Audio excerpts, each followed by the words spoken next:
आज लावायची होती आम्हाला कोबी, त्याच्यामुळं आम्ही चाललो होतो वावरात. तर जय शिवराय मित्रांनो. आता आम्ही चाललोय वावरात बिना आंघोळ बिंगुळ करता कोबीची रोफं लावायची आम्हाला. आता आम्ही वावरात जायच्या आधीच काकांनी त्यांनी देवाची पूजा केली होती. गेल्यानंतर आम्ही फक्त हळदी कुंकू वाहून पाया पडलो.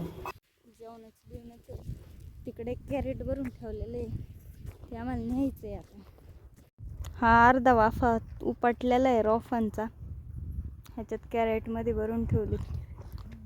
हे भरायचं आहे अजून. आणि इथं बघा शेजारी त्या दिवशी लावलेला गहू कसा आलाय. बायका येईस्तोपर्यंत साऱ्यांवर पाणी सोडलेलं होतं. बायका आल्याच्या नंतर लावगड चालू करायची होती.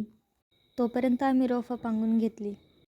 बायकांच्या हातात एक एक मुठी देऊन पाठीमागं मी पण काही रोपं पांगवायला चालू केली होती.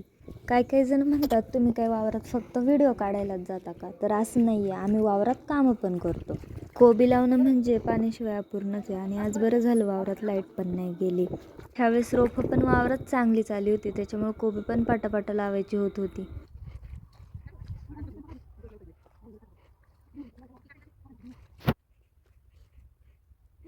नंतर पप्पा आले होते वावरात फेरफटका मारायला. बघत होते नक्की आम्ही कामच करतोय का आमचा टाइमपास चाललाय. तिकडनं बाबा आम्हाला सांगत होते असं लावा तसं लावा, इथं रोपं ठेव तिथं रोपं ठेव. दमलो होतो मग थोडंसं बसलं होतं. आणि या महाराजांना सांगाय पण लागत नाही पोज द्या, लगेच बोट करून पोज पण देतात. जेवणाची वेळ झाली होती पण ह्या बायका काही येईनाच. पप्पांना आवाज दिला तर पप्पा म्हणत होते थांब एवढे 2 सरे भरू दे मग येतो. तोपर्यंत सगळं घेऊन आम्ही पण इथं बसलो होतो. बाबा पिशवीत बघत होते पप्पांनी नेमकं आणलंय काय. आणि पप्पांनी आणली होती वावरात खाण्यासाठी भेळ. नंतर मला जायचं होतं मामाच्या इकडं, त्याच्यामुळे मी आले होते घरी.